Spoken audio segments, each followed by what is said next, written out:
Hello, Taurus, Sun, Moon, Rising, and Venus signs. Kamusta kayo? Sana kayo nasa mabuti kayong kalagayan. Welcome back po sa Star Tarot. Kung bago kayo rito, welcome din kayo. Thank you sa inyong support. I truly appreciate it. God bless you all. Taurus, paunang mensahe po ninyo, gifts. Meron kayong mga regalong marireceive. Sa ngayon, Taurus, mga sorpresa siguro to sa inyo. Token siguro ito sa inyo of the good job na ginawa ninyo or something, no?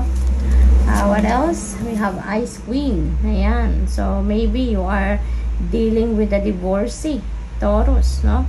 Maaaring isang single mom ang kinakausap niyo sa ngayon, or meron kayong pag-uusap na nagaganap dito with a single mom. Yun ang napipick up ko dito for some of you. But of course, this is not going to resonate with everyone, okay? So just take as it resonates, alright? We have passion. There is chemistry, passionate feeling, no?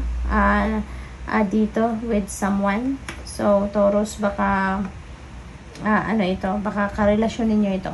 No? So, maaaring ito, si mother, divorcee, yung kausap ninyo rito or karelasyon ninyo, no? So, maaaring yan ang meron kayong siguro chemistry between each other, no, na nakikita sa ngayon. Maybe din ito, passionate feeling for each other, no, sa person ninyo, yung ngayon. Maaring matagal kayo siguro hindi nakita, na-miss ninyo ang isa't isa, maaring ganun. What else for Taurus?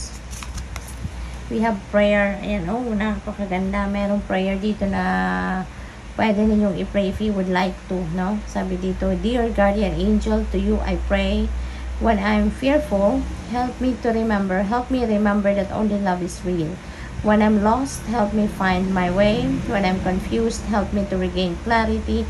When I feel lonely, help me feel your loving presence. Where I perceive chaos, help me to see order. Thank you. Oh, this is so sweet, no? Pinapadalhan kayo ng prayer ng universe dito, no? Na pwede ninyong i-pray sa inyong mga guardian angel. What else? We have action. Drop all fear and just do it. You have the power to create and be whatever you truly want. Look inside your heart and take positive action in those things that bring you closer to achieving your desired goals. Nothing can stop you except your own fears. This card is positive confirmation from God and the angels that the time is right for you to start a new and exciting venture. Taurus, green light na ito para sa'yo. Divine timing has come, no? And through this message, pinaparating sa inyo na simulan nyo na, mag-take action na kayo ngayon. Kasi now is the right time for you, no? So, siguro naghihintay kayo or nagdadasal kayo dito ng confirmation. Nagdadasal kayo siguro for go signal, for green light, para sa'yo kung tama na nga ang panahon sa ngayon para magsimula kayo ng bagong venture. So, ito na yon ang kasagutan. We have Ace of Wands. So, sa Ace of Wands, ito na, meron na kayong opportunity, no? Nasisimulan ninyo. So, Ace is a new beginning. So, definitely, you're going to start na, no? You're going to start taking action na talaga sa ngayon, Taurus. And whatever this opportunity is, ito na, handang-handa na kayong i-cultivate yan, handa na kayong magtanim sa ngayon, handa na kayong mag-effort, handa na kayong ibuhos dito yung inyong effort, time, and energy. Page of Pentacles, there are good news coming your way, and this is related to your kaperahan, trabaho, source of income, yung ganon, ano? So, this is Page of Pentacles energy. This is about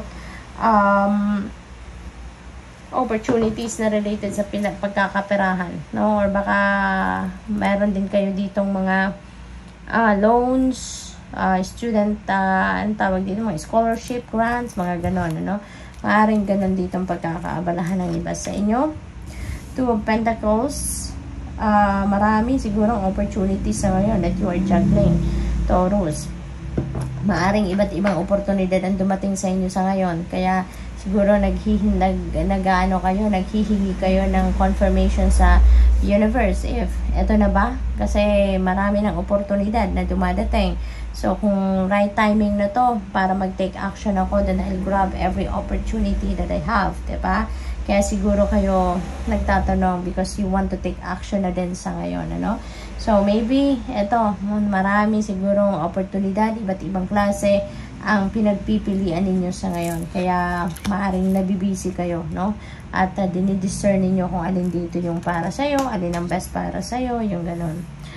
Knight of Pentacles, ayan, wow. Ano na kayo? Wiser na kayo sa ngayon.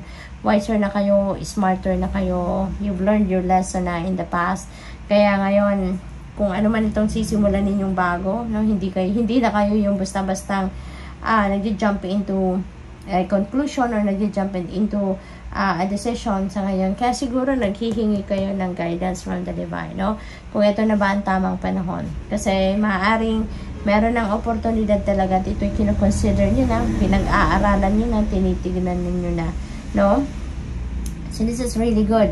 Kasi maaaring nararamdaman din naman ninyo, no, na kailangan, ito na yung gusto ko, nandito na yung maaaring kakailanganin ko. So, go signal na lang hinihingi ninyo sa universe. Kaya ngayon, you know, you're going to take action slowly. Now, slowly but surely, yung ano ninyo, yung approach ninyo dito. Hindi kayo magmamadali. Walang pagrarush sa kung ano man ang gagawin ninyo dito. Talagang gusto ninyong, you need to move cautiously dito, no? Very beautiful. Very sigurista. We have 5 of Cups. Baka dito kayo nanggagaling, Taurus. Ito yung dati ninyong sitwasyon, ano? Kasi ngayon, ready na kayo mag-move on. Si 5 of Cups, nandito sa stagnant energy, no? So, maaaring dati, meron kayong mga na-miss na opportunity. Dati, marami na sigurong lumagpas na pagkakataon sa inyo, kaya nalungkot kayo noon. At ngayon, magandang meron nang nakikita kayong mga oportunidad na nandito lumalapit sa inyo, kaya kayo naghihingi ng guidance sa Divine Universe kasi parang ayaw nyo na maulit kung ano man yung nangyari dito, no? Sa 5 of Cups energy na may pagkakataon pero hindi ninyo nahabol, hindi ninyo nakuha, nakalagpas sa inyo, no? So ayaw nyo na ng ganyan, kaya siguro nagdadasal kayo, naghihingi kayo ng guidance. You have Knight of Wands. Ayan, eto na. You are following your intuition. You're listening to your intuition. So, napakaganda. Parang in sync na kayo with the universe ngayon, Taurus, no? Nakikinig kayo sa inyong intuition. You are listening to the guidance of the divine. Kaya, parang you are in alignment ngayon with the universe, no? Susundin ninyo yung gabay. Alam na ninyo na it's ready na yung mga resources ninyo na kakailanganan. Ready na. Kaya, naghahanda na rin kayo. Pinagpaplanyuhan nyo na, you know where you are heading, you know how you're going to start and when to start. So, good luck. Thank you for watching Love and Light. Namaste.